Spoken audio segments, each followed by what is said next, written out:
Okay, we ready? Just about. Let's go.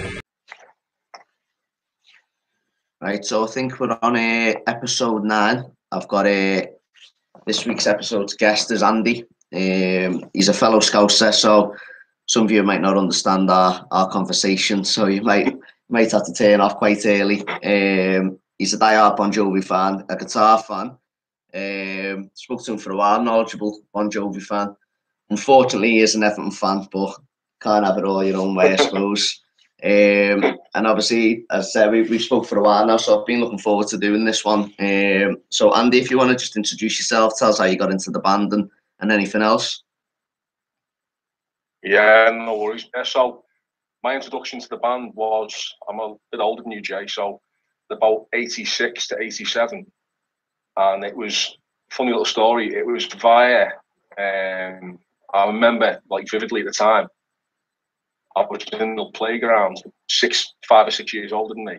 He was walking through the playground with a ghetto blaster, and this music was just pumping out. And I'm on my break, like, and I'm like, wow, what's that? And he was like going to his school for his dinner break or whatever. So I remember that night I come home and I said to him, what was that music? And he wouldn't tell me. For a couple of weeks, not telling me who the band was. And eventually, after a bit of pester, he told me it was a band called Bon Jovi. Like, I'd never heard of them. So I said, well, can I lend the cassette? Because it wasn't like a CD, it was a cassette. Yeah. Like a cassette player. So he let me, and then for the first couple of weeks after lending me it, because it wasn't even an original, it was a copy, I always thought that the first song on Slippery was Raise Your Hands. Oh, really? Yeah, because he recorded it like back to front almost. But after like battering the album for a couple of times, I'm going to have to buy this. So I remember going to the shop and buying the LP, which was Slippery When Wet. And then that was it, mate. That was the start of my love affair. Wow. That's I've never heard like that type of story before where you just heard someone playing it. That's mad, Yeah. See, mine's a lot more boring than you. Where I got into the man's got nothing like that.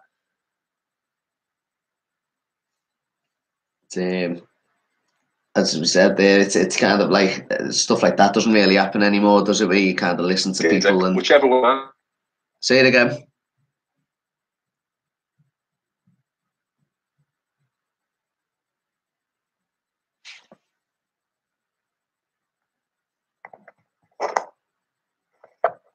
Hello. Did that go off?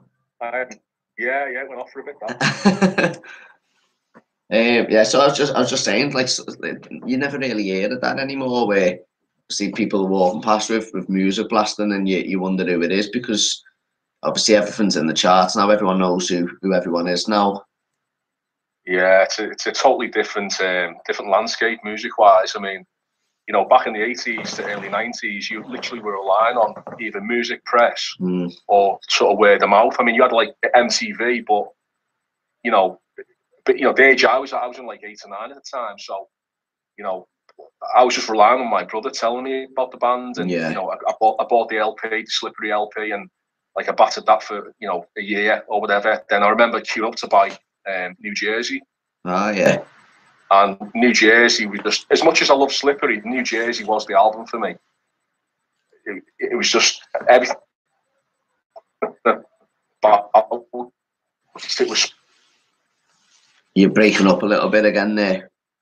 Sorry, mate. I don't know where you caught me up to, but I was just saying, yeah, I had Slippery on the go for about a year, and then Jersey came out, and I bought that, and then New Jersey was the album that cemented it for me.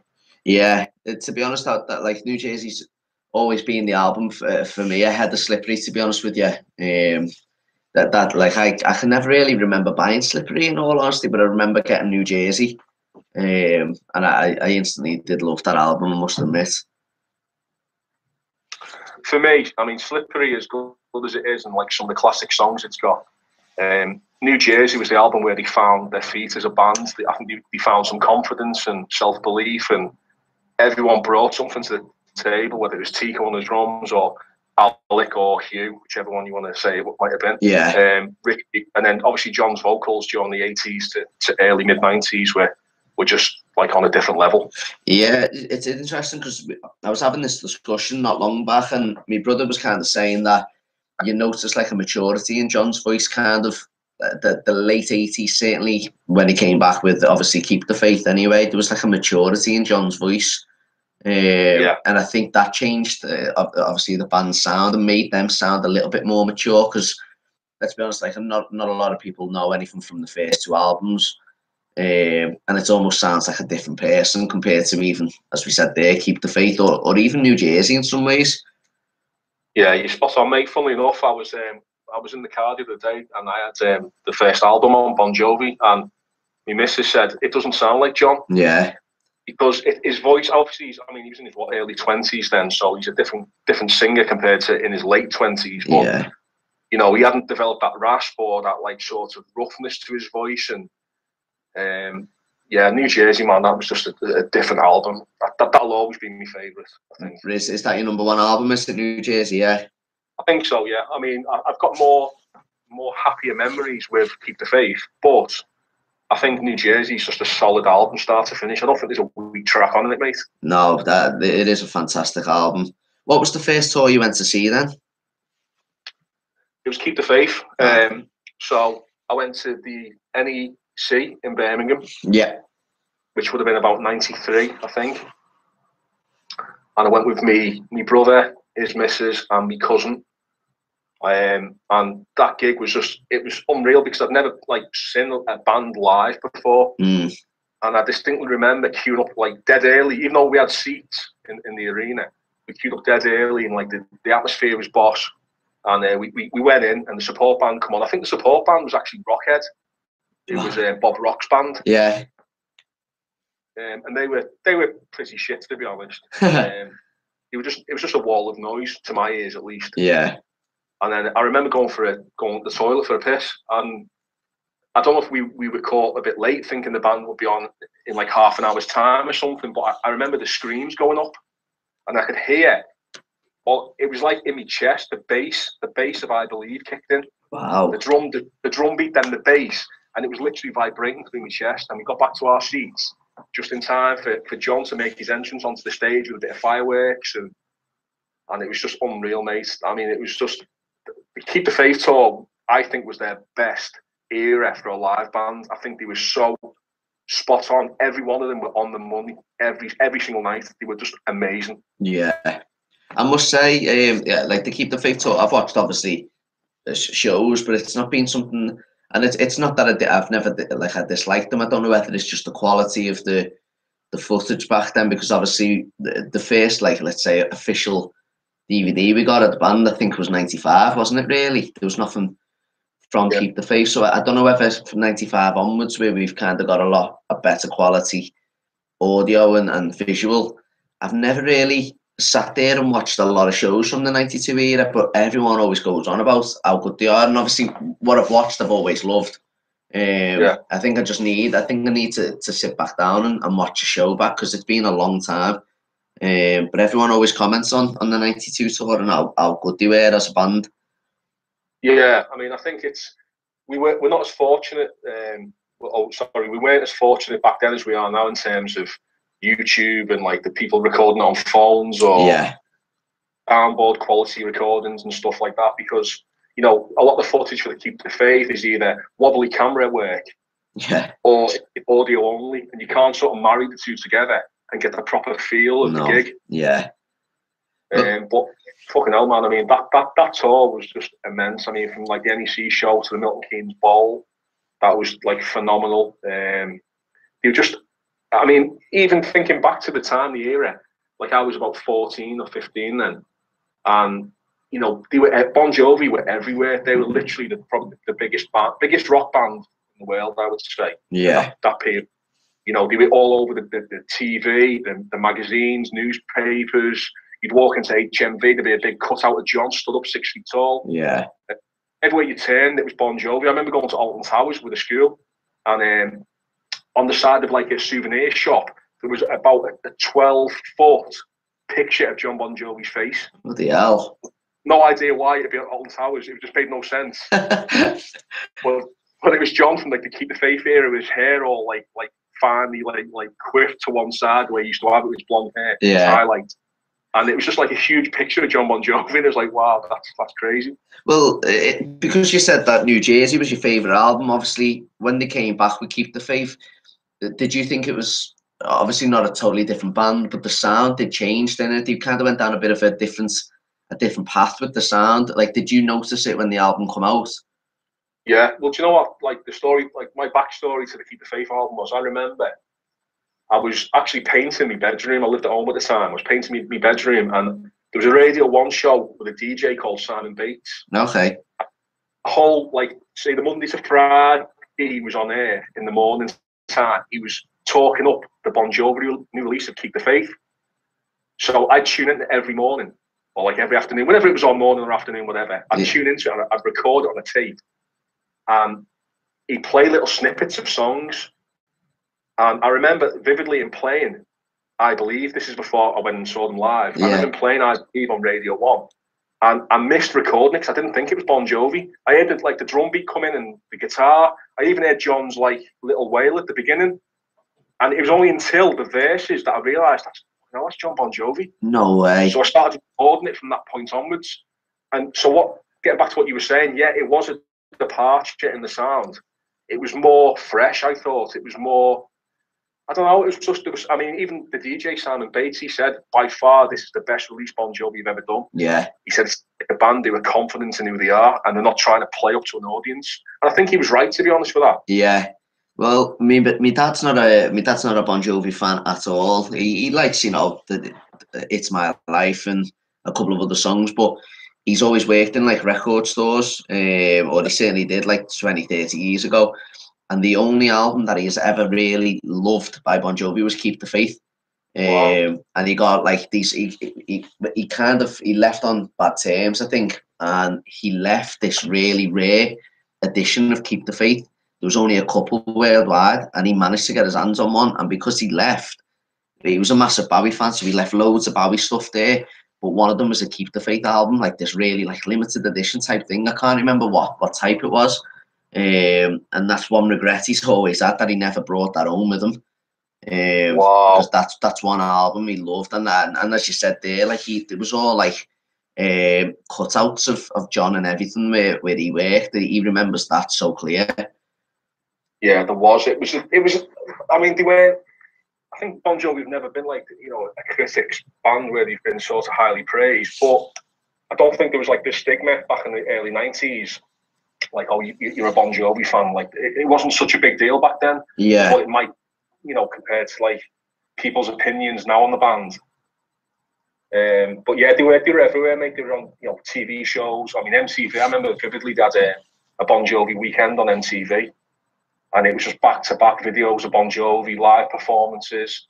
John and Richie introduced the band, introduced the songs and like stuff like that. Yeah. I mean, you'd never find that these days. No.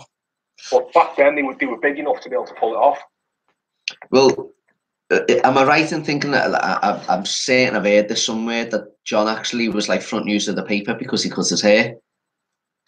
Yeah, he was. I remember that made MTV like news, and there was loads of stories going around that he burnt his hair at an iced tea barbecue or something, and and he had to cut his hair off because it caught fire, which was a load of bollocks, really. But yeah, that was the sort of rumor mill going around at the time, and they were that bigger band at the time, where they would make the front page with stuff, and I remember loads of times like opening the Daily Mirror or something, and there'd be like a double page spread on Bon Jovi, and John's face would be sat there glaring at you. Yeah.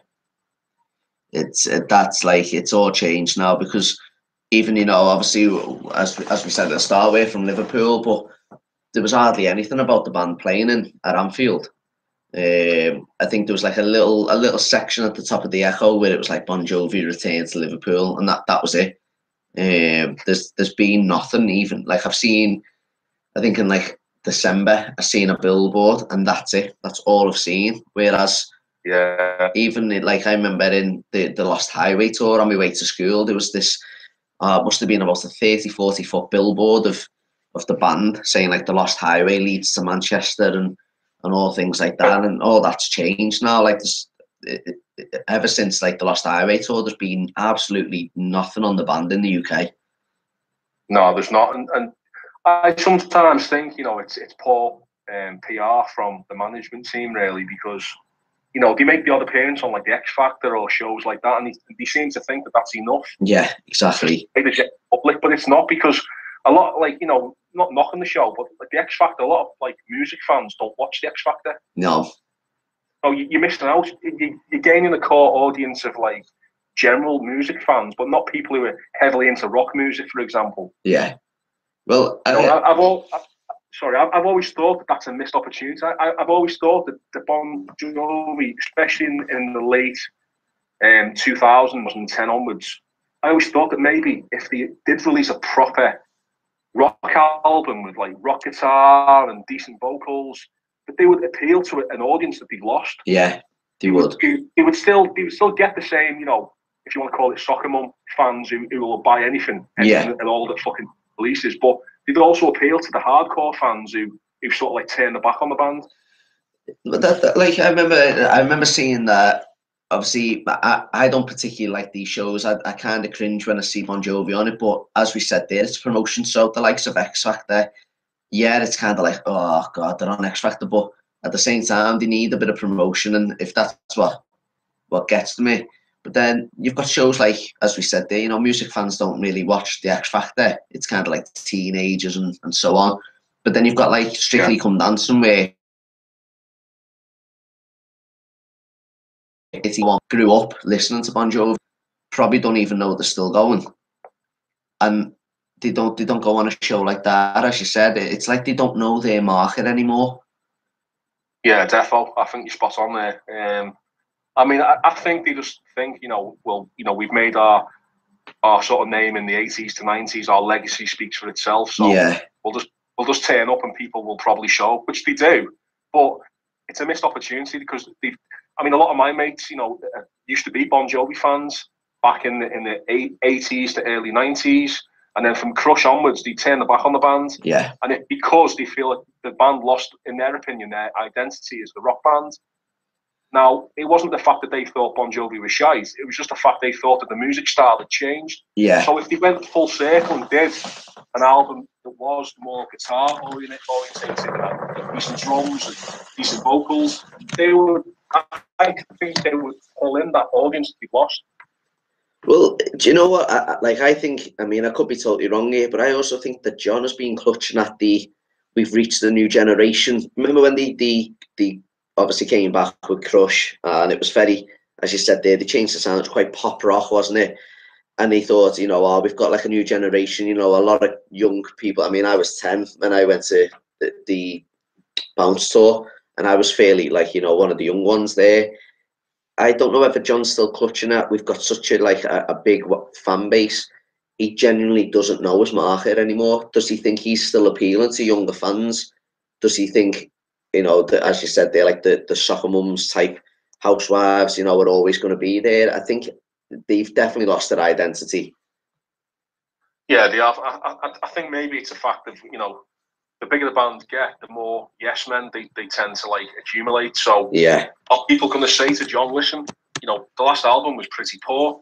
You know, you've lost your ways. Maybe you need to go back to a certain sound. I can't see anyone saying that to John. No, definitely not. And it makes you wonder, like, what John actually thinks. Does he? He can't be deluded. He seems like he's got a bit of like, you know, a sensible head on his shoulders. He can't be deluded as to realise that they're nowhere near, you know, as big as they were. Not even like the sound. Obviously, the sound's changed, but publicity-wise, there's just nothing from them. They're actually selling albums with tickets just to say that they've got a #1 album now. Yeah, defo. I don't know. I think John's hit a level where, you know, I'm not saying he's got lazy, because you know, one thing you couldn't accuse him of is being lazy. But he's maybe got a little bit complacent. You know, I mean, we're saying all this, maybe in his own mindset, he's like, yeah, fuck it, I'm happy with this because this is the type of music I like. And if it is that, you know, fair play to him, because he's not playing up to any sort of trend or fad. Yeah.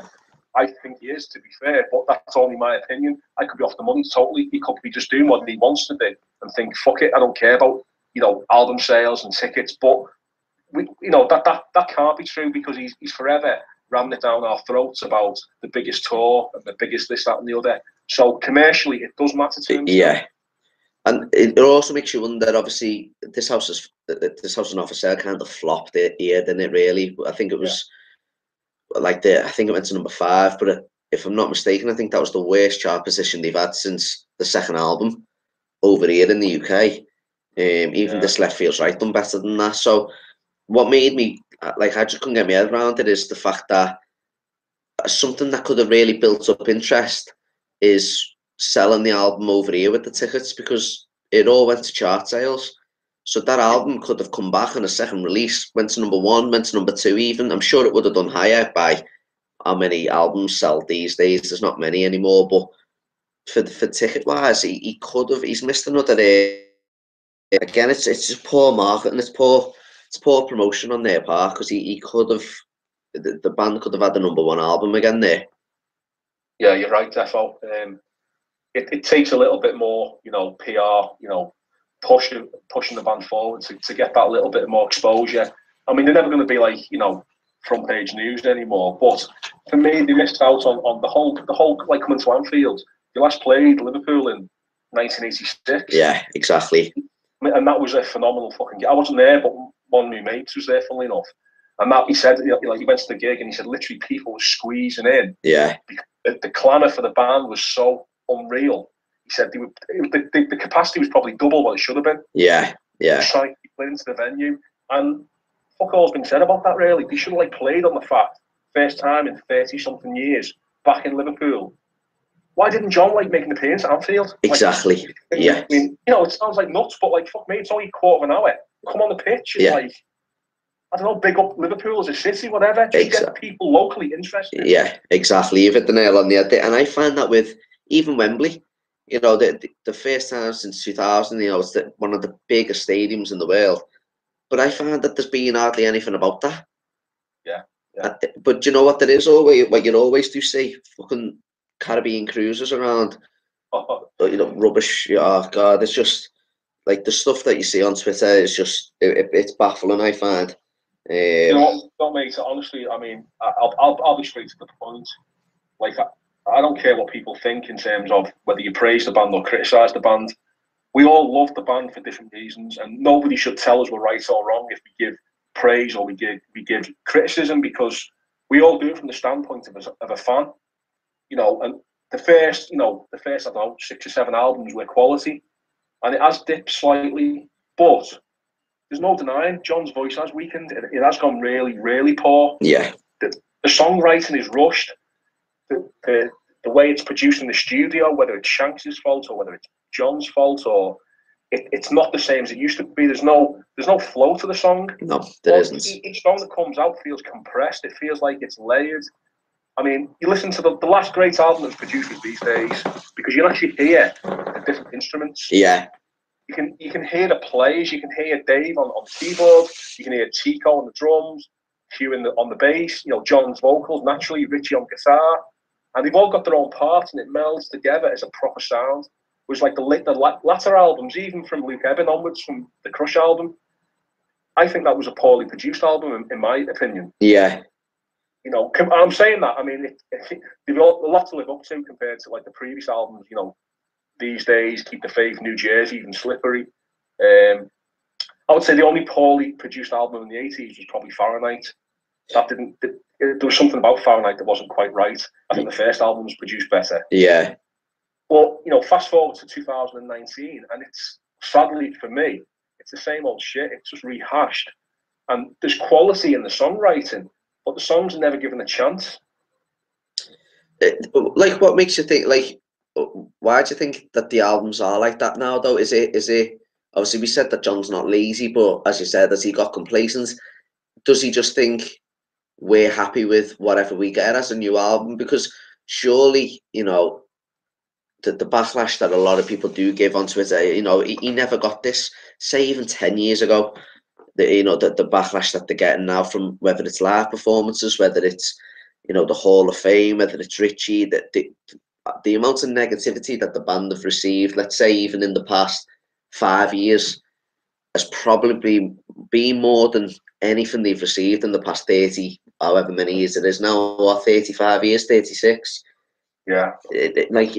What's going to make John realise, you know what, I need to actually produce an album here because This House Is Not For Sale, he really bigged up, and don't get me wrong, I do like the album. I really like the album. Yeah.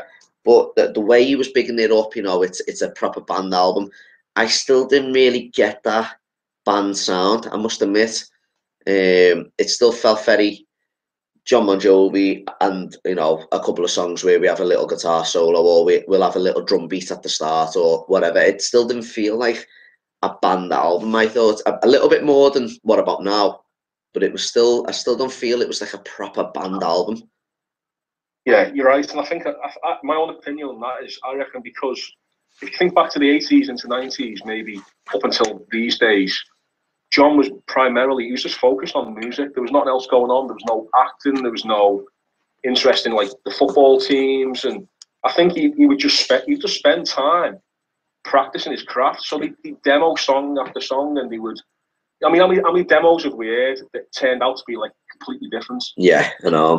Yeah. Because he wrote the song, he demoed it, he listened it back, and he thought, nah, that doesn't sound right. So he changed like the chorus or the verse or the guitar solo, whatever. Yeah. Because they had time, and John was a perfectionist. And I think nowadays he's pulled in like loads of different directions. He's an actor. Well, he used to be an actor. He's into all his charity work. He's got his interest in the football teams, the Soul Foundation, all the bits and bobs. Politics. Whereas back in the day, you might demo a song and you might spend day after day on one afternoon. And it's sadly that whatever's left of that cut is what makes an album. But it's interesting you should say that, because I think the last album where we heard a different version of a song was probably the Have a Nice Day album, wasn't it? Where they done, I Want to Be Loved, and I think Have a Nice Day was slightly different as well. And that's what, 14 years ago? I mean, it's crazy how much, in a really short space of time, to be fair, how much the band have changed. Or is it just that John's changed? I don't know, but it's quite crazy, and it's interesting that it is since Shanks come into the group. Yeah, defo. I mean, it's for me. Shanks is. I know you get a lot of hate online. I can't make my mind start John Bon Jovi asking him to produce it this way. I think it's a bit of both, really. I think if John wanted a fucking balls out rock album, and he wanted the guitars to like breathe and sound organic, and the drums to sound less processed or whatever, I think he would make that album for him. But John's in the comfort zone now. His voice is shot. I mean, listen, there's no criticism saying his voice is shot. The fucking man himself has admitted to it. Yeah. So, people getting on the bandwagon saying you're not a fan for saying he sings shit. Well, hang on, he said it himself. Exactly. We're not kicking him down for the sake of it. The guy's admitted it, and fair play to him. He's had the balls to say that. Yeah. And also, give him some fucking praise. It was a hell of a voice he had.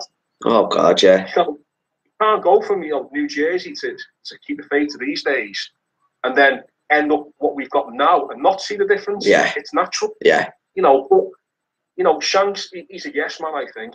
He's obviously John's. He's John's shoulder to lean on. He writes songs, he produces them. He obviously knows that John's voice is gone, and John feels somewhat comfortable in the studio with him. So that'll never change now. I mean, that's the rest of the time Bon Jovi record albums. That'll be John Shanks. That's it. But the turning point for me was when we seen Shanks obviously get put into the live shows. I think that was where everyone was like, right, 100% now. But he's never leaving the band. Yeah. He's always going to be there. He's always going to be the producer. He's always going to be John's sidekick now instead of Richie, Dave, Tico, even Phil, Q, anyone. He's his right hand man now. It's no one else in the band. It's John Shanks, unfortunately. Yeah, defo. And I think maybe Shanks, he gets a bit of shit off fans. It's not his fault, I suppose, because he's filling the gap that he's been asked to do it a certain way. And he clearly does it to the way John likes. Let's not fucking beat about the bush. If Shanks produced an album or a song and John thought it was shite, he would tell him. Yeah. He doesn't tell him. So the bottom line is John likes what Shanks does. Yeah, exactly. you know, we need to get our fucking heads around that, because, you know, we can kick up a fuss all we want, and rightly so. You know, we're fans, we're paying the money, so we're entitled to an opinion. But, you know, Shanks isn't at fault per se. It's a collaboration between him and John, and the state of John's voice. Do you know what I've noticed on the live shows as well? It's, even though obviously we're saying there that John Shanks is his right-hand man, and he literally is now on stage, it's him on the right-hand side, but there's actually not that much interaction between the pair of them, is there? Like on stage, which is a little bit strange, I think. It's a weird one. I think the live setting now for John, it's a double-edged sword for him, because I think he wants the adulation of being on stage, and he enjoys it when you can see on his face when he happens to hit a note. Yeah, he's like elated. Yeah, yeah. And when he doesn't hit a note, he looks like he's just fucking stood on a plug or something. Yeah. You know, he's got a face like thunder, and it's clear why, because he's so, he wants to produce the best he can with basically a shot voice. Do you think he's a perfectionist? Yeah, definitely. I think he's brought that from his early days, when, like you said, he would spend, you know, days or weeks on a particular song and get it crafted so it sounded boss. Yeah. I think he puts his cloth differently a little bit now, but I've no doubts in my mind that, like, at the end of a gig, if John has sung shite, he fucking knows it, and he probably kicks himself, and he probably sits in the hotel room or on the bus or the plane, and he fucking plays it back in his own head, and he thinks, I sound awful. Yeah, yeah. It happened, but how much sympathy do we need to give the guy? Because he's rich enough. He's not doing it for like to make a living. So the emphasis is on himself. If he thinks he's that bad, maybe he needs to call it a day for himself. Yeah. If he doesn't, then we can't offer him too much sympathy, because it's his own choice. Obviously, as you said, he's got to be aware of how he sounds. What do you make, what do you make of him still doing, or with the band, should I say? I'm saying him, but what do you make of the band still doing stadium shows like Wembley? Like, to me, that was a shock, I must admit. You know, 80,000, 90,000, whatever it is. Are they actually going to sell that out, do you think? No, I don't think so. I think it'll come across as it was a sellout, but I think in terms of actual eyes on in the stadium, there'll be tons of empty. Yeah. You know, I don't think they'll out the way it did in '95. No, definitely. Yeah. No, do that now. But for your point, I think you're right. I think for my money, I'd have enjoyed an arena tour. I would, yeah. You know, I think they could have nailed that. I think they could have done, you know, say Wembley's like 90,000 like tickets, whatever. Yeah. They could have like the Echo Arena or like similar, and done like 2 nights there. Yeah. But filled it to capacity. Yeah. You know, and I think that would have been more like sort of chest, you know, bang your hand on your chest and say, yeah, we sold out the concert, because you actually probably did sell the concert out. Yeah. Yeah. There's not charging the figures, and it's PR work to say it's a sold out gig when it probably isn't. But that's it. I mean, when the tickets went on sale, you know, straight away, Gold Circle sold out, Standing sold out, and you're like, are they? And then 6 hours later, magically appear again, and then they're sold out again, and you're like, right, how many times are you going to do this? And now if you go on Ticketmaster, there's tons of them still, and it's like it's worrying that. And as I said, that I mean, a lot of people now, even people I speak to, and I say, you know, oh yeah, they're playing Anfield, are they? I know, take that and Pink are, but are Bon Jovi playing? I'm like, yeah. And it's like, is it because, you know, obviously one, as I said, they're not in the charts, like Pink and Take That Are, they're not in, you know, Brit Awards or whatever it is, but it just shows that there's just no interest in the band at all. People don't even realise they're still going. No, they don't, that's it. You know, or if they do, they assume it's, you know, Bon Jovi, the hair band from the 1980s. Yeah, yeah. I don't think they're pumping out songs from, like, you know, the Slippery When Wet on New Jersey era. Yeah. You know, so, you know, like you said, the PR is piss poor at the moment, but I think really they should have made more of an effort, because, I mean, let's be honest, how many more tours have they got left in them? Can't be many. That at this rate, honestly, it can't be many. Like, still a part of me, I'll be honest, a little part of me still wonders if even the summer shows are going to happen. I don't know what it is. Something just when I'm watching John now, I'm just like, this fella can't, like, he just doesn't look well when he's singing. No, he doesn't. I mean, you're right. I think whether it's like, obviously, like physically, it's his vocals. you know. But also there's the mental side of things, and I think he's took a massive hit with when Richie left, and you know his vocal decline is like coincided with that or worsened. Yeah. You know, and you know, let's be fair. I mean, the guy's what in his mid-50s, 56, is he? Something like Yeah, that? yeah, very close to 57 next week. That's it, man. So he's getting on right. But I mean, just touching back to the Keep the Faith era. I mean, this sort of reminds me of, like, I remember back in like 93, 94. Well, probably 93 actually, when they were playing gigs across Europe, and they were playing to like half-empty stadiums. Not in the UK, but like I remember Italy and places like that. And I remember John giving interviews to like Kerrang or Raw or Metal Hammer, and he would say that was like fuel to the fire. He'd look out and he'd see empty seats and think, you know what, fuck you. Yeah. Put on the go, I can. And he fought every night. Yeah. And it kicked him up the arse, basically. But nowadays, he's probably looking out on empty seats and thinking, oh, well, what can I do? Yeah, yeah. That's probably a good point, that, actually. Do you know what, as well? I think I might have had this conversation with you before, but the band are coming, obviously, in the summer, and you can guarantee that it'll be do a show, go to the next place. It's not... Remember when they done, like, the busking thing or HMV signings and that? Yeah. You know, that would build up. Just even I still see now when I go into town. I very rarely go into town, but if you go past HMV, they still have like posters where, you know, meet and greet with such and such. And you're like, you know what, like a Bon Jovi one would be fantastic here. You know, 2 or 3 hours, sign a couple of CDs, sign whatever else for anyone, get a picture.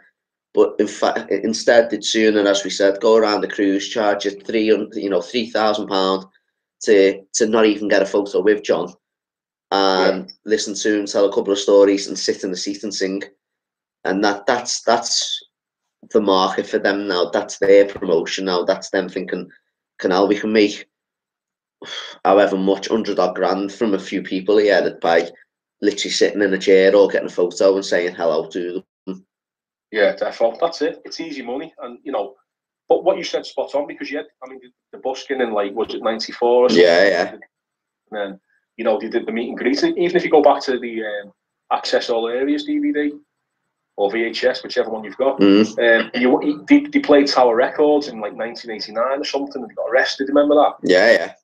You know, but that's them putting a bit of effort in, a bit of promotion at the time. Don't forget, like in 1988, 89, they were the biggest rock band in the world. Yeah. They didn't have to do anything like that, but they still put the effort in. Yeah. Going to a city, showing up and doing like, you know, meet and greets and all that stuff, and playing off a balcony, playing songs. And then 94 or whatever year it was, massive band again, #1 albums, and they're doing it again. The busking. Yeah. I mean, you'd never see that these days. No. You'd never ever see John Bon Jovi. I mean, okay, singing wise, I don't want him to sing live on TV no more, but he can go on TV and talk. Yeah. Fucking hell, man, speak, promote the album. Yeah. Like I said, it's a missed opportunity. The whole Anfield thing. I'm an Everton fan, but fuck me, go to Anfield at half time and fucking win over the local people. Yeah. You're back in the city. You're playing their you know, the holy ground of Anfield from their perspective. Big it up, man. Exactly. Nothing. Yeah. Fucking nothing. There is absolutely zero promotion. As I said, I went to town in December Christmas shopping, and there was a billboard on a bus stop.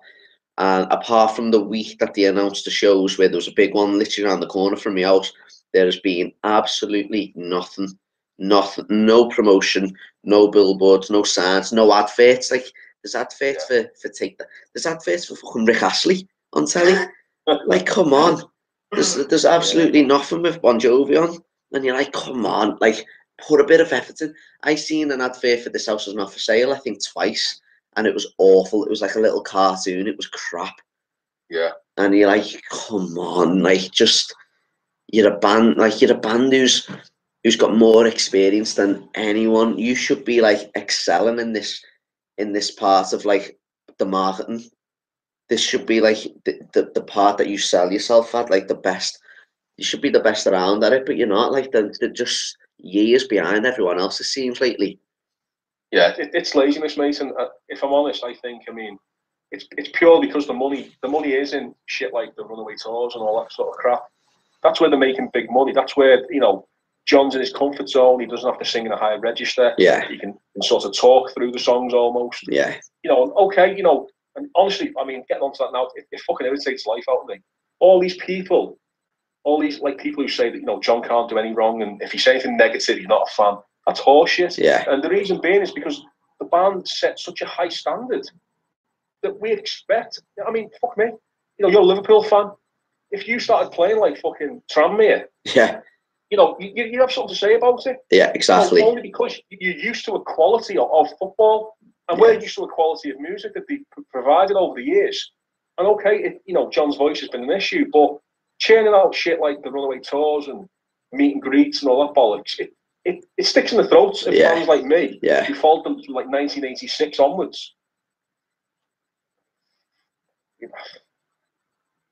It's like I look at this. I do look at the stuff like the Runaway tour stuff, and the thing that gets me as well is, do you know what? They're the shows where there's a couple of songs and you go, hold on a minute, why are you playing that there? Why are you playing that on a ship where there's 30,000 people who are actually going to see the band play that song, play Living in Sin? You know, if you can do it on a ship or on a cruise or in a little ballroom, whatever crap venue he wants to be in where he's charging a ridiculous amount, you can do it. You can put some effort in at a proper show where 30,000 people are genuine fans, not people who just want a photo with you, and actually play something like, don't get me wrong, Living in Sin's not one of my top 30 songs, but I'd love to hear it live. You know, he's playing, you know, even like I Would Drive You Home. That's a song that we will never hear live at a stadium show. And you're going, hold on a minute, you're actually playing rarer songs at these, because he's played, you know, like what is Bells of Freedom, like You Had Me From Hello, and he's played like songs like that at these shows, and you're going, why are you playing these here then? You've got die-hard fans like me and you who won't pay £3,000-4,000 to go and see him on a cruise. We want to go to actually, you know, what we know the band for, like stadium shows, actual, you know, live shows, big screens and all that. We want to see the rare songs, but instead it's sooner play it to people who scream a bad note because they think he sounds fantastic. Yeah, there's no perspective. I mean, people are going to gigs like that. I'm sort of labelling people, and I'm not criticising. If you enjoy that sort of thing, sound. Yeah. You know, whatever you're into, it sound. It's not hurting no one. But by the same token, don't be pissed off when people like ourselves want more. Yeah. You know, there's no gun to our head. You don't have to go to the gigs, obviously, but to see, like you said, John's pulling out, you know, like a song you will never see in an arena setting on a cruise ship. Yeah. You've got to pay £1,000 to go and see it. Well, that's bollocks, man. That's not what John Bon Jovi was about. Yeah. You know, he's a different bloke now, completely different. I think Runaway tours, mate. I mean, it is a massive bugbear of mine. Yeah. You know, the money spinner, and at this stage in their career, they've made that much money, and the legacy's that decent. I think they're sort of watering down the legacy a little bit, playing shit like this. They are. No, they are, definitely. And do you know what? Like, I was just going to touch on the subject there that, you know, as we said there, that they are playing these types of, you know, these songs that we're never going to see live. But, like, it just makes you wonder what goes through John's head when he's writing the set list for this show, for a cruise show, and his head for a stadium show. Like, what's the difference? Like, why is he playing, you know, the same? Let's be honest, the past tour, the rarest song we've got is either Last Man Standing or I Got the Girl. I mean, that says it all now, doesn't it? Do you know what I mean? If they're the two, you know, songs that we're like, oh my God, they've played them. If they're the two songs that we're like, wow, you know, they've actually pulled something out. There's hardly any hope for us, really. No, there's not. I think John obviously writes a set list in terms of where he's playing. He's playing like an arena. He's, you know, in his mind, he's expected to play the hits, but he can't really sing the hits no more. So, you know, he sort of pads the set out with like songs which are sort of lower register where he can sort of get away with singing them. But it's a lot of filler. There's nothing, like you said, there's nothing special.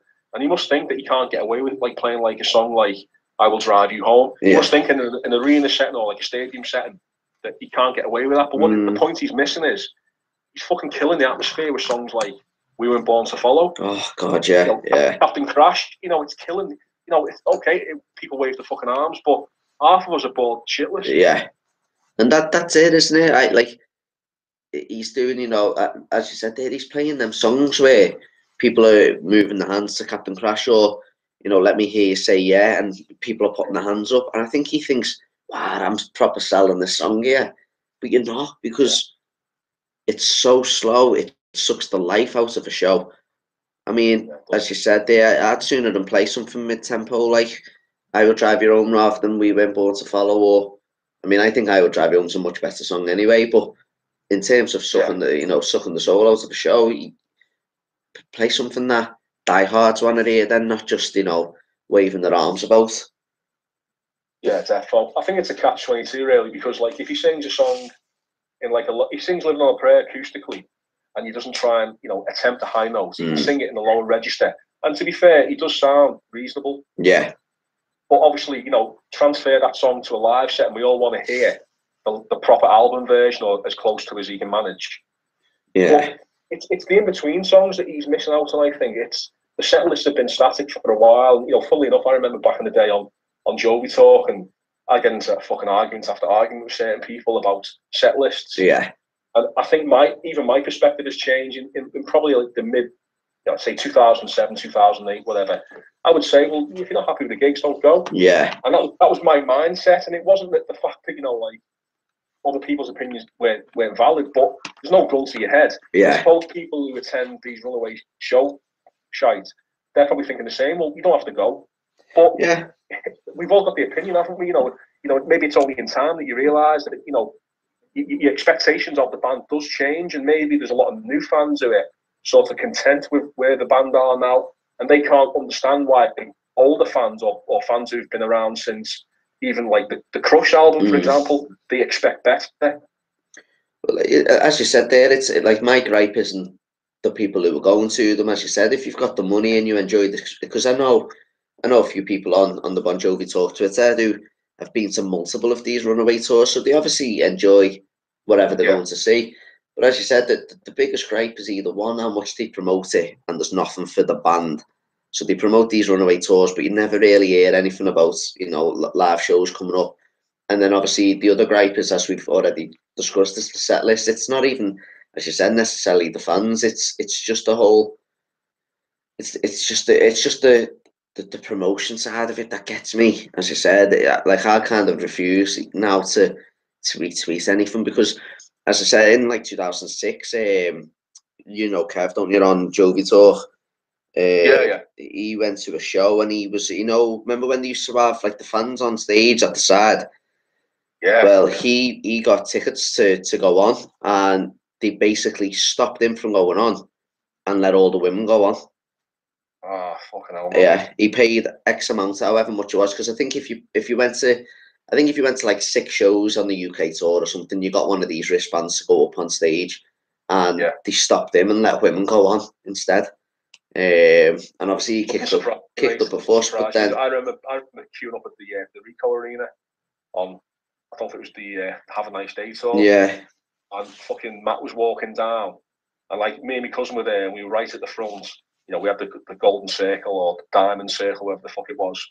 So we were right near the front of the queue, and he was literally bypassing all the blokes, and he was going over to the birds, or the fit-looking birds, and he was handing out bits and bobs to them, and you could tell it was all geared towards the female fan base, which, I sort of get that, because, John's a good-looking fella and all that sort of stuff, but hang on, we all paid the same money. Exactly. Yeah, exactly. It's it's something as I said, the Runaway tours put something the other day. It was ladies, are you excited? And I was like, hold on a minute. I know people on Bon Jovi Talk Twitter, men who are going to these shows. And I'm like, why just ladies? And that just shows, obviously, as I said, and if I'm not mistaken, I think it might be Matt anyway, who's behind the Runaway Tours page, I think. So it doesn't surprise me with him anyway, with the females and whatever else, because, as you said there, that's the type of person he is, unfortunately. Well, without going into detail, he's got a reputation. No, he has. Yeah. definitely has. There's been a few stories on that, hasn't there, before? Yeah, definitely. Anyway, so obviously I know that you're part of the Jovi Talk forum. Do you go on it much still? No, mate, I don't really bother. I mean, I tell a lie. I'll sort of poke my nose in now and then, and I might, post the odd thing here and there. But the forum is a platform in general. It's dead, isn't it, compared to what it was? Yeah. That's not knocking, Jovi Talk at all, because it's fantastic, forum. But I think that the band, the way they presented themselves and the music output, they've lost such a hardcore base of fans. Yeah. Fans who I'd have arguments with don't bother posting no more. Yeah. And in a way, that's sad, because whether you agree or disagree, it's always nice to have a different point of view. Yeah. It creates conversation, and that's something I don't understand with your Twitter page, why people get arsy about certain things. Okay, we all disagree on certain topics, but at least we're talking. At least we're getting the word of Bon Jovi out there. What do you do? Just not speak at all, or be silent. Well, I was actually I was thinking about this the other day, and what I was thinking was, I put up. In fact, I think it was last night. I was thinking about it. I put up a video, and it was you may have seen it. It was the voice change of "It's My Life" since 2000, and basically someone had edited all these videos of John. So basically, it was the whole "It's My Life" song, but they would show a clip from like a 2000 show, 2001, all the way up to 2018. And the deterioration in his voice is evident. And I put it up, and instantly I thought to me, you know what? I'm going to get people here who are going, no, he doesn't, you're wrong, he's nearly 60. And it's not the point I'm making. My point that I'm making is, God, listen to how much his voice has deteriorated here. I'm not necessarily having a go. I'm not doing it to be negative. A video's popped up. I've put it on to share. I've done it to get an opinion. And it's got to the point now where I'm kind of thinking, you know what, like anything bad that you say about the band is just shocking. I've said it before, the good stuff that I put up, you never ever hear these people come out of the woodwork, ever. You never hear them say, oh yeah, good on you for, praising or whatever. Anything negative, bang, just shove it down your throat. Yes. Is it breaking up? Yeah, I've got you back there, mate. Yeah. Okay. Yeah, it's right. I've seen that myself. Firsthand. You get a lot of retweet. You get a lot of comments to your retweets or your Twitter posts when it's negative. Mm-hmm. In other people's opinions, they'll reply. They'll call your names or whatever. You're not a fan and all that shit. But when you put something positive up, there's hardly any interaction. Yeah, exactly. That's a thing that does really, really infuriate me though, because it's almost, as I said, it's almost as if they just go, nah, not even bothering to read it. That's literally what, like, the impression I get. Nah, I'm not even going to bother to read what he's put. It looks negative. I'm just going to jump on the bandwagon. Like, as I said, I've said this countless times, and I don't want to keep repeating myself in every podcast, but, the Phil X Q&A thing really does my head in. And it's not necessarily just, like, obviously, I'm talking about one guy in particular, but there's been a few that you only have to look at his replies. It's the same people all the time. And I like the answers where they say, what song would you like to play live? And he replies with, like, Hey God. And you go, do you know what? He actually knows. Yeah, I think he may have played it once. You go, you know what? He actually knows the song. But then you just get, oh, for fuck's sake. Like, I can't even say it because it just does me head in. But you just get stupid, pathetic questions. And you're like, this is your opportunity. No one else in the band does a Q&A. Yeah. No one says, I've got 15 minutes spare, ask me what you want. And obviously, there's, if Phil X answers questions about the drills, I've got no problem because it's his band. He's a guitarist. If they ask about, his guitar playing or certain guitars, I've got no problem because it's relevant to him. Ask him what he has on a fucking butty. I mean, come on. Like, of all the questions you've got, you're asking what flavoured jelly he has. Like, seriously, what went through that guy's head? I don't know, mate. I dread to think, because, like you said, without getting personal to the guy, which, maybe this isn't a platform to do so, but, he's wasted an opportunity. There's so many fans who would ask, more like relevant questions, like you said. Favorite song, hardest song, what song took the longest to learn, what songs are the most demanding backing vocals, what solo makes you have to, like study a bit harder for, all these things that you could answer. And instead he's talking about fucking food or whatever shite. It's a wasted opportunity. It is. And people are hogging what is only, like you said, a 15-minute window. Like, let's be honest, there's only so many questions he can answer. And if half of them are about fucking food and jelly and shit like that, he's wasting everyone else's time. I'm not interested in that. No. I'm sure Phil isn't really stimulated by someone saying, what flavour jelly do you like? Let's be fucking fair. He's probably thinking, who the fuck's this, man? But he's giving him like the decency by answering him. Yeah, exactly. The likes of you and me are missing out on that golden opportunity. I think I've spoken to Phil and got a reply once. Yeah. His Q&As. That's it. I'll be honest with you. I genuinely think, in all seriousness, I genuinely think that band members can't reply. I've been told not to reply to the Bon Jovi talk. Honestly, sounds daft. But David Bryan, I think it's either Bon Jovi updates or Jovi updates. I can't remember because I know they had to make another one.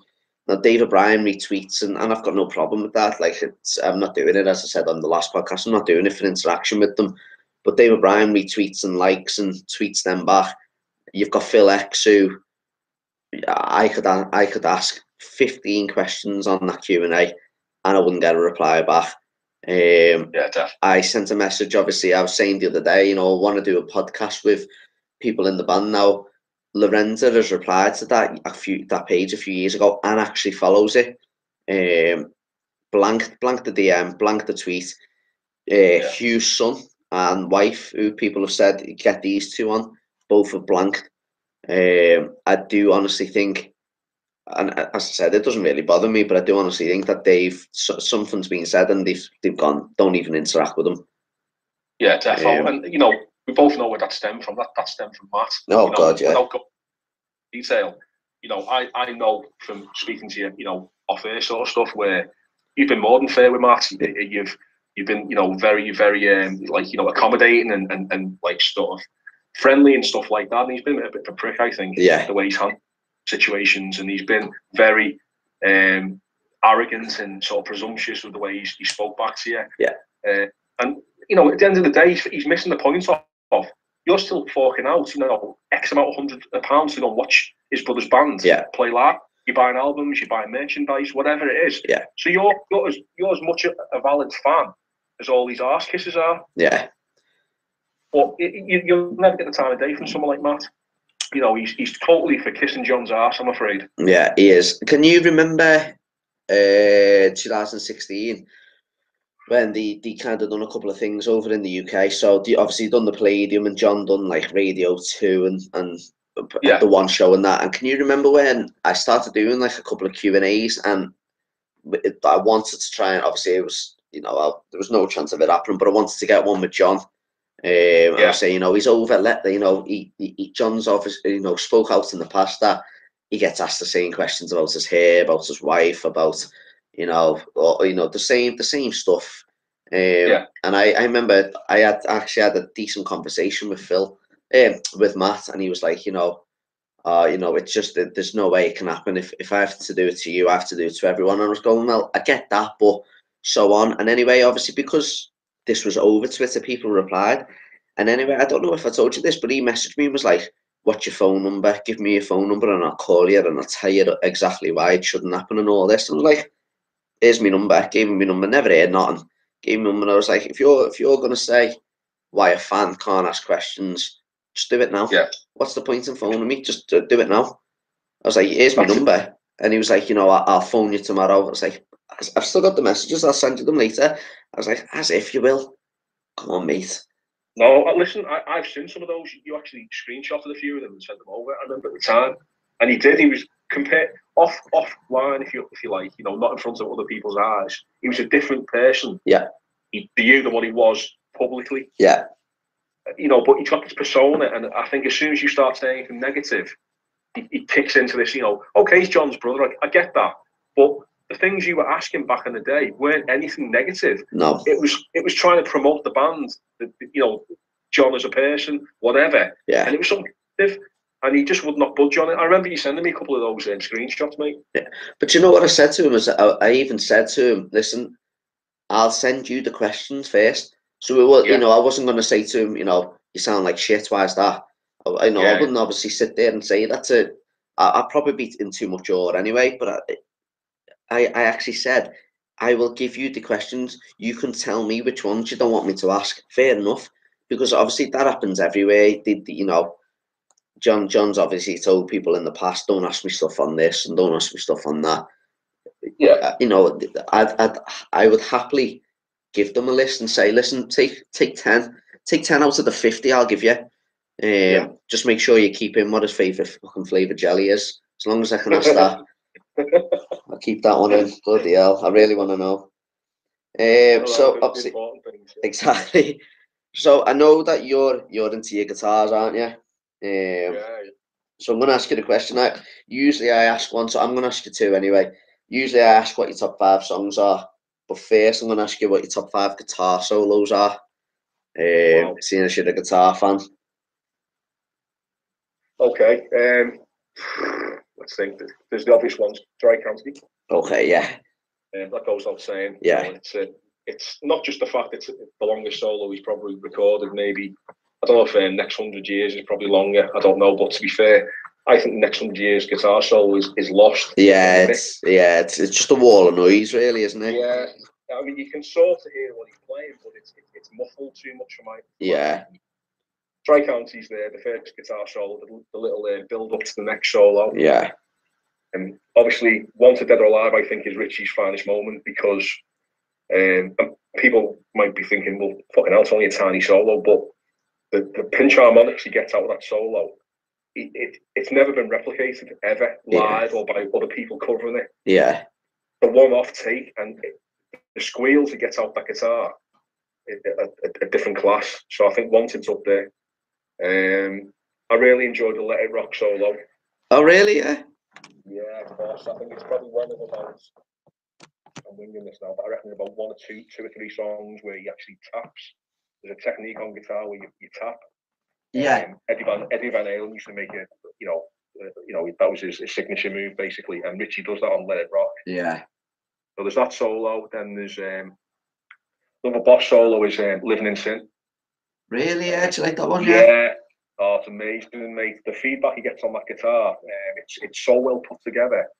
Richie doesn't get enough credit, certainly like the Richie of the 80s and 90s. No, I agree, yeah. The way he constructed his guitar solos, they were very melodic, but there was always something interesting. It wasn't just a wall of noise, like, you know, a lot of people are faster than Richie and, you know, the more, you know, aggressive with how they play, but Richie's very melodic and he's got a lot of musical style with it. And Living in Sin's just a boss solo. Yeah. And I think probably, on top of my head, the next one would probably be the solo in Damned.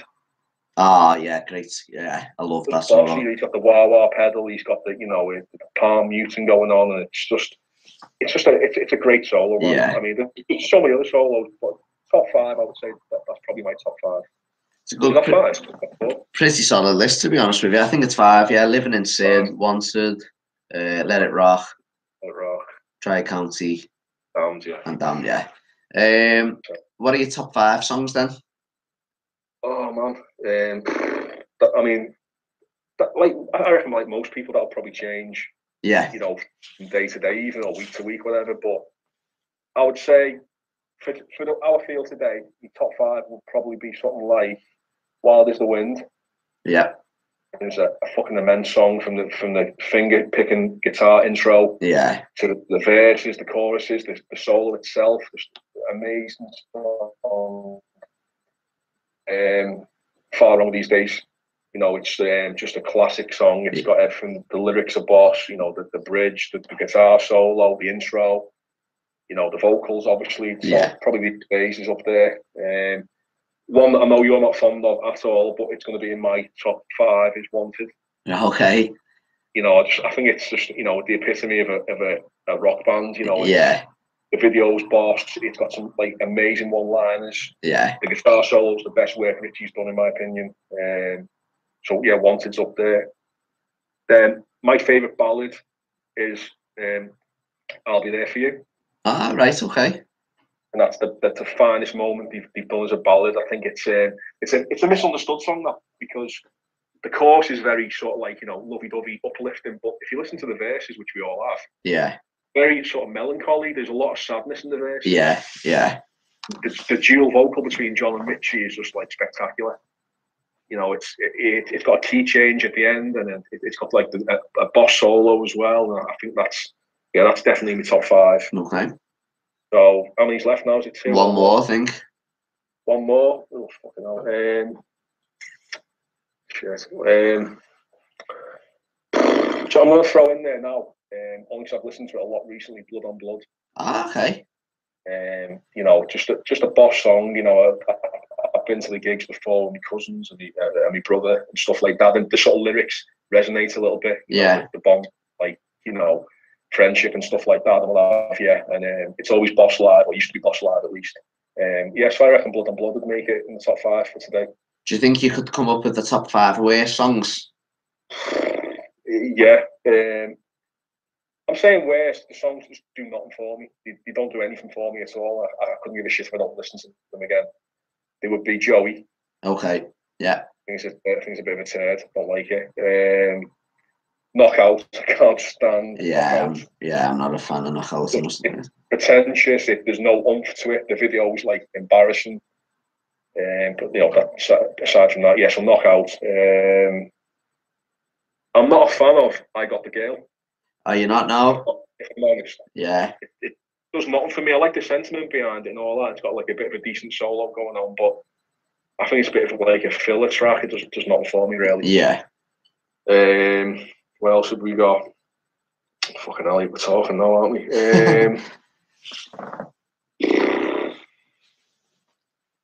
Do you know what I'm trying? I can't really think of those 3 that sort of stand out now. What do you think of She's a Mystery? Because that always seems to be in people's top 5 worst songs. Well, it's all right. It's nothing special. It's not like terrible. It's just one of those like floater songs for me. Yeah. You know, it doesn't do anything for me, but you know, I don't hate it. Yeah.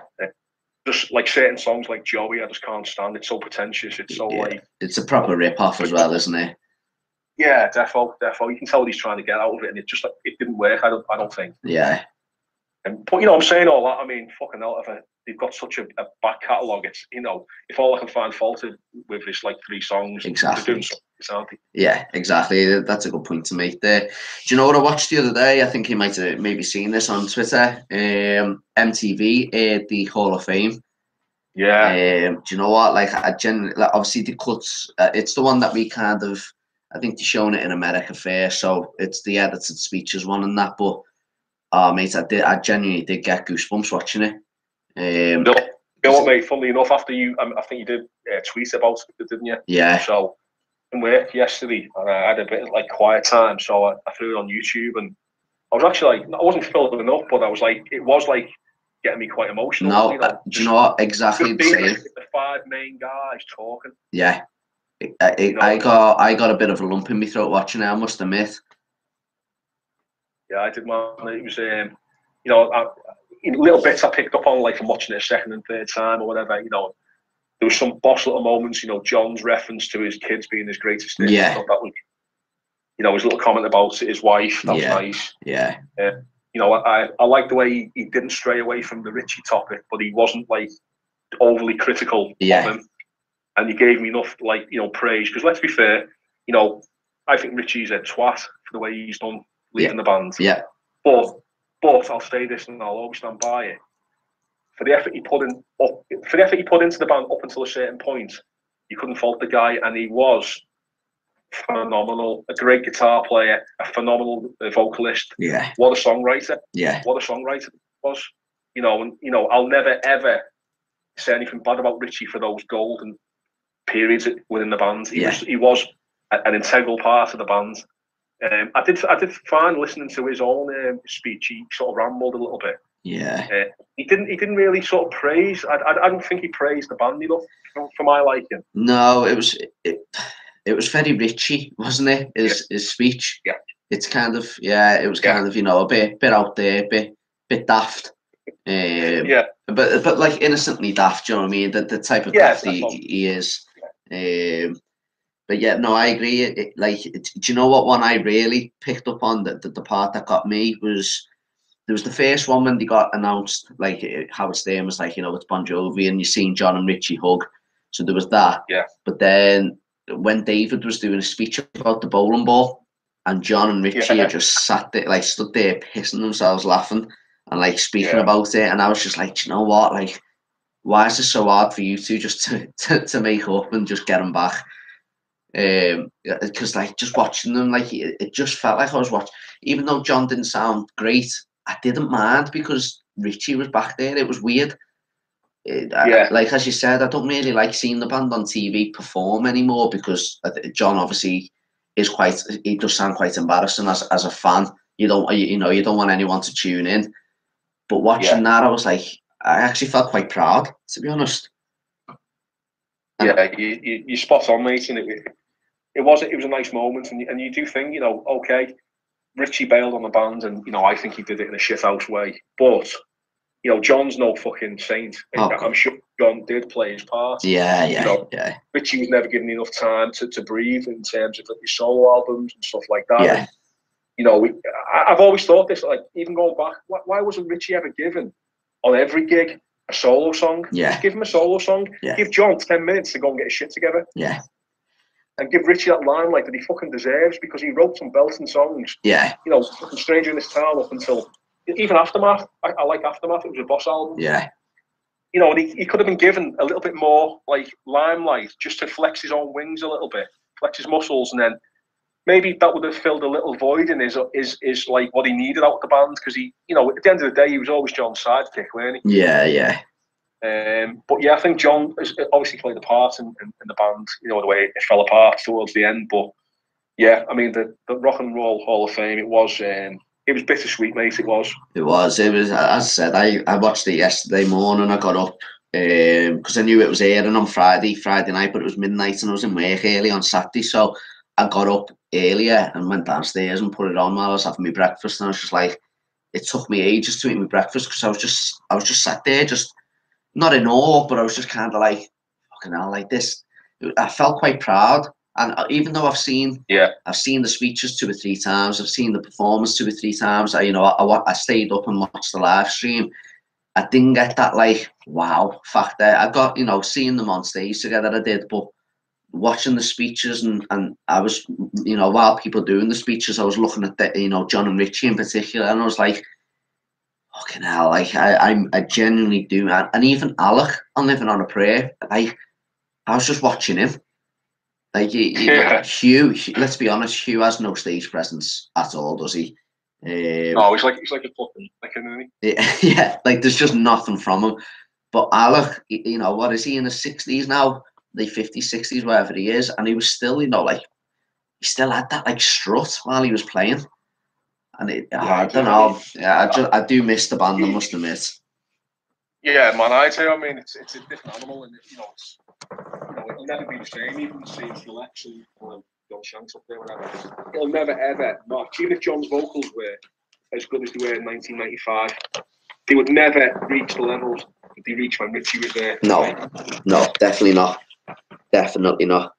And as we said, that's age. That's I'm getting complacent and everything else. As we spoke about, it all adds up, doesn't it? But not even that. What I mean is, let's say that like suddenly we could transform John to the 1995 version of John. Yeah. And then put him in this band now, as tight as they are. Yeah. There would never be that like spark of like wow factor for me as when I saw Richie and John at their peak. It could never be the same. No. What I'm saying is, John and Richie, when they were on point with no one could ever touch them. No, definitely not. Even if John sung now, even if like the next album he sounded exactly like he did in 1992, 93, whatever. Yeah. He brought his fucking Santa Fe voice with him. Yeah. He would never have the same sort of like feeling as when John and Richie performed together. No. They just can't. Yeah, no, I totally agree with you there. Totally agree with you. So, obviously, Liverpool kick off in about 20 minutes or so. So we'll do the snippet game now if you fancy it. Yeah, go ahead. Make them all easy, will you?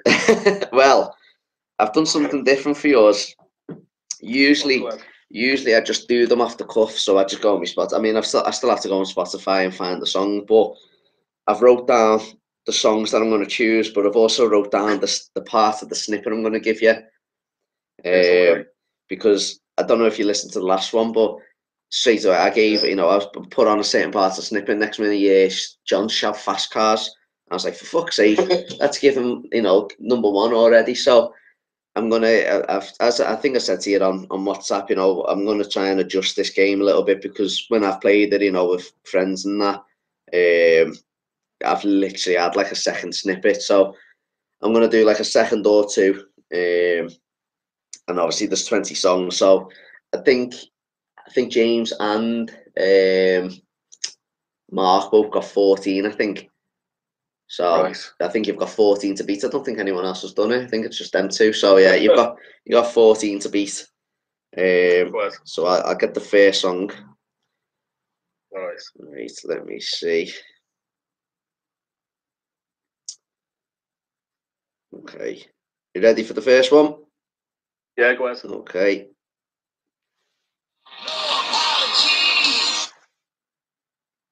Oh, mate, you hit like the back of the net then for me, didn't you? I did. I've just realised I put 1 minute 51 and I clicked on 121. Oh man, obviously no apology. I don't really deserve that. I'll give you that though. I thought I wrote down 121. It's 151. I may as well go off the cuff.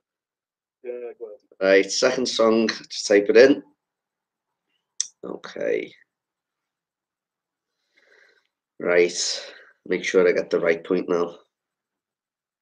Okay, you ready? Yeah. On the street. Oh shit.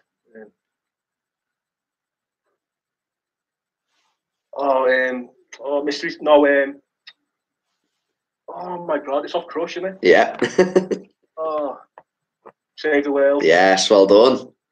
Yeah.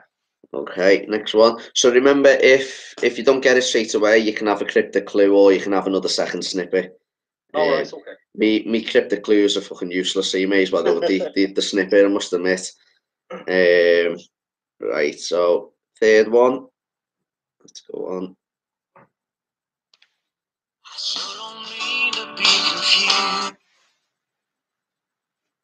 Oh man, fucking hell. Oof. I don't know, man. Give us another like clip of that. Okay, so I'll go. I've wrote down a second snippet, so I'll go up to that now. You ready? Yeah, go ahead.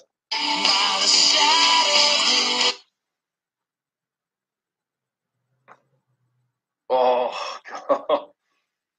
You know, I obviously know the song, but I can't think, man. I don't know. You give up?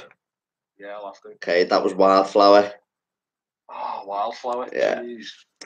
Wow. Actually, you know what? Talking about our songs I don't really like, that would probably be in there. Really? Yeah. It just plods on a little bit, doesn't it? Yeah, it's not one I go back to, I must admit. No. Which is exactly why I chose it. Okay, ready for your fourth? Yeah, go ahead.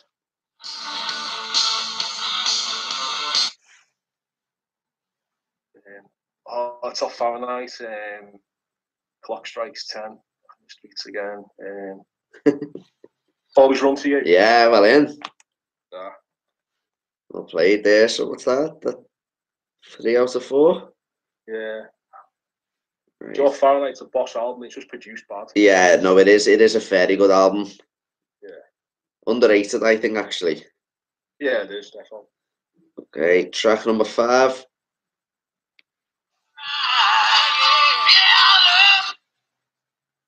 Oh, Ride Cardboard Ride. Well played. DL. Right, okay.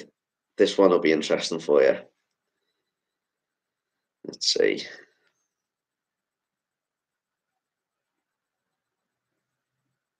Okay. Right. Going to this. So what one's this? Is this number 6? I think so. Yeah, I think it's number 6. Okay, you ready for 6 then, yeah? Yeah, go on. Oh, Thief of Hearts. Oh, well played. Yeah, I do like that song. Yeah, I do. My brother hates that song. Yeah, Yeah, I don't know why. I've always liked it for some reason. yeah, I have. It's both on the box set and also the live performances. Yeah, I think that's why I liked it. I think it was the live performance I heard first. Yeah. And I've always liked it for some reason. Right, okay. So you've got 1, 2, 3, 4, 5 out of 6. So we're on track 7. Okay. Okay, number 7.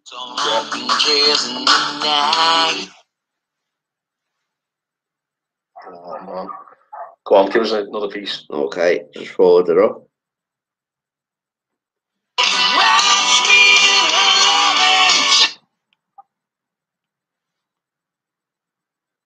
Oh, fucking hell.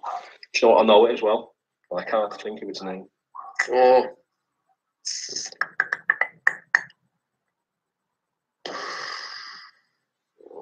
No, come on. That was Crazy Love. Oh, for God's sake. So 1, 2, 3, 4, 5 out of 7. Okay. Ready for your next one? Yeah, go on. Oh, sorry. Let me just go back.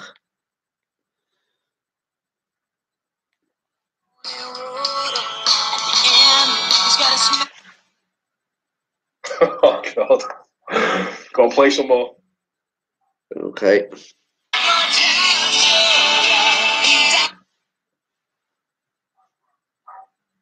Oh. Oh, God, I know it. Hang on. I'm saying that. Is it real look? Is it real life? Yes, well played. Yeah. Good song, that one. I love that song. Yeah. Oh, yeah, that was off Ed TV. TV, yeah. Right, okay. Here's one for you. Okay. Go right up. Okay, you ready for this one? Yeah. Oh, Wanted. I chose that part in particular just to see how much you liked it. Oh, mate, Wanted. Richie's finest moment.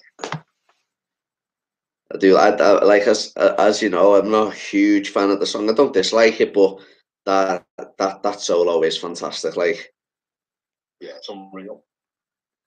Okay, so number 10. So you're halfway through. Yeah. Okay.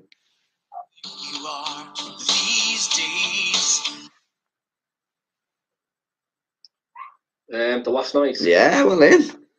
Wow. Yeah. I thought that was Do going you to know, be. I actually like that song. You know, it got bashed a lot, but Yeah. something about it. It's a decent album, Lost Highway. I mean, the second half of the album tails off a little bit, but you know, I do like it.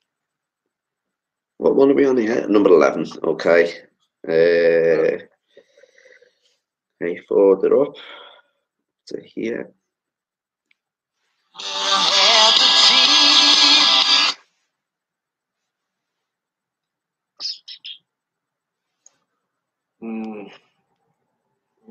Go on, play a bit more. Okay.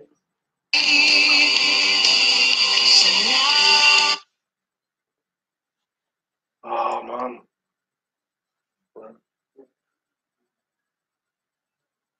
He's saying it tonight. We're alive, isn't he? Yeah.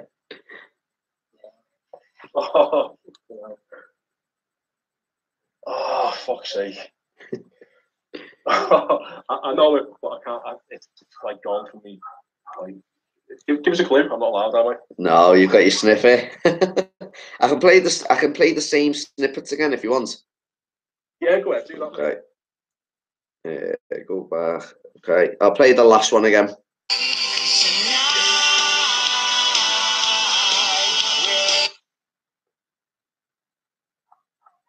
Oh shit. And then I'll play the first one again. So this is the first one I give you. Yeah.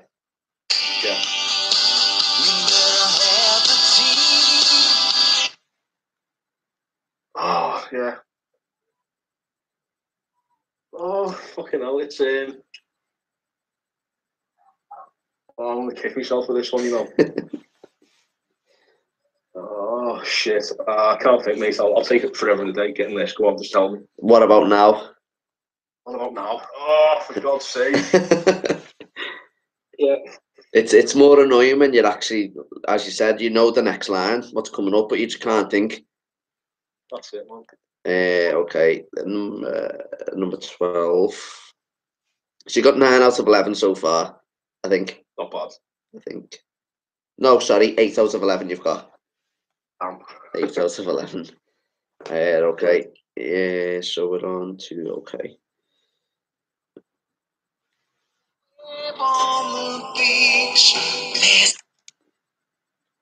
Oh, Teardrop to the Sea. Yeah, well played. 8 out of 12. Oh, 9 out of 12. 9 out of 12, sorry. 9 out of 12. Let's see. Okay. Where are we?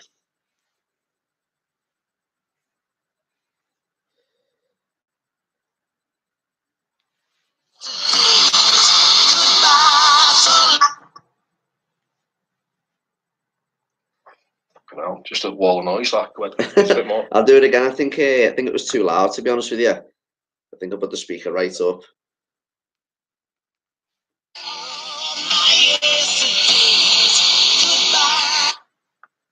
Oh, every day. Yeah, well played.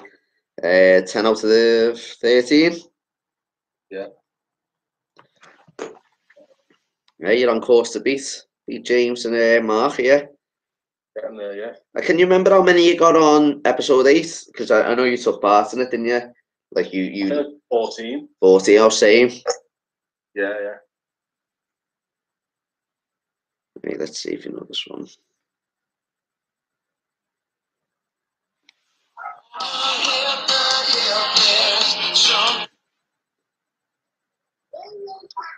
Oof. Yeah, I'll play some more, mate.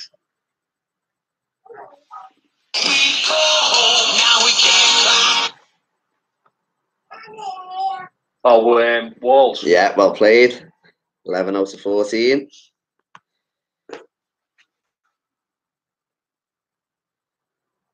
Okay. Okay, 1 minute 48.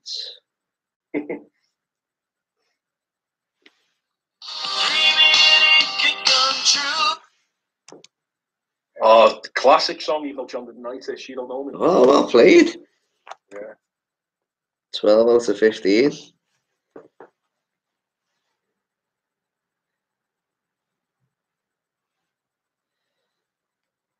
Okay. So you got 5 to go. Well, this is 16, isn't it? Yeah. Yeah. Where's that? Okay.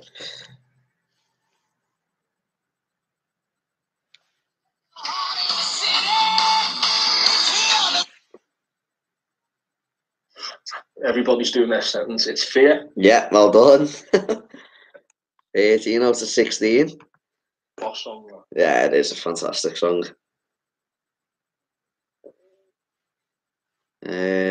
So number 17. And then 150.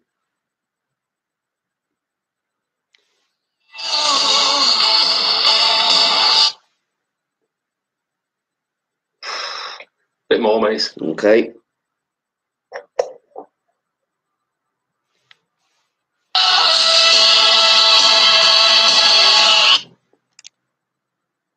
Oh, man.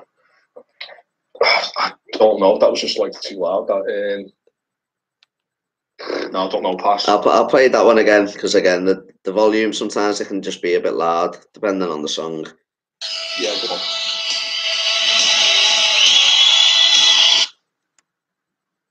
Oh, was it 99 The Shave? No.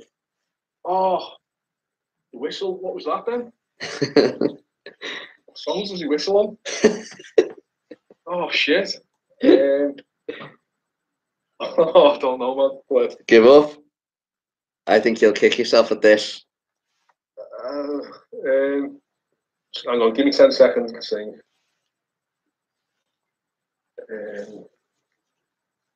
Out on the Streets, is it? Nope. Oh, pass. What song did you think was the opener to Slippery? Oh, it's Raise Your Hands. It was Raise Your Hands, yeah. Oh, oh 13 out of 17. Oh, man. Let's see. Okay.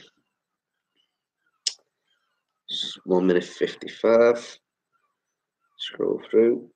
Okay.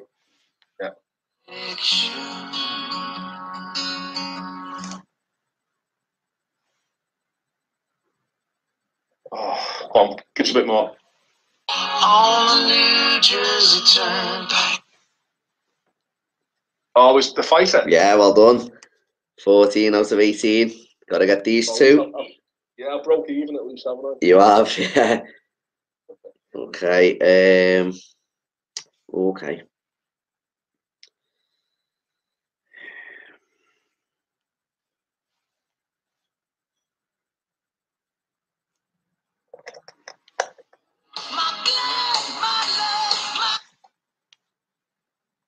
Oh, too easy, that man. In these arms. Ah, 15 out of 19. He's broke the record. Yes. Okay, ready? Last one.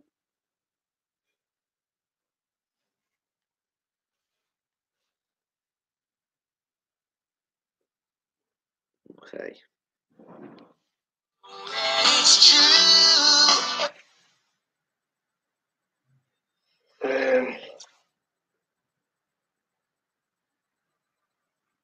Next 100 years. Yes, well done. 16 out of 20. Go ahead. Well played there. New record. Oh, mate. It puts you under pressure though, doesn't it? No, it's so stressful, like, 'cause you're thinking, if I don't get like at least half of these, I must be a shit fan. Yeah, exactly. And like you started out yourself. Like Yeah. proper started out yourself. It's harder than it seems, I think. Yeah, it is. And as you said there, like there was a couple where like the whistle straight away, you're like, I know that, but you, or the like the next lyric and it just doesn't come to you. But it's That's it. I mean, we all probably know all the songs. It's just like trying to get your brain in order. yeah. But do you know what? Like even I probably wouldn't have got that "She Don't Know Me" snippet, you know. But you got that straight away. There's like a couple there that even like when I listened to it there, I'm like, I wouldn't have got that if that was me. It's mad. It is mad. So at least you got a new record. James and Mark will be devastated. That's it. They'll be asking me to play it again with them soon. Right, listen, obviously the match is on now, so I best go down. But listen, I appreciate your time again there for coming on. Yeah, no worries, mate. Anytime, mate. We'll get back to it anytime you want. Definitely, we'll definitely have to catch up at Anfield. Definitely have to catch up. 100%. There's a few of us going, so we're going to be there quite early. So we'll make time for a little get together or something. Yeah, defo. Get a few jars down. Exactly. Yeah, we'll make a day of it and that.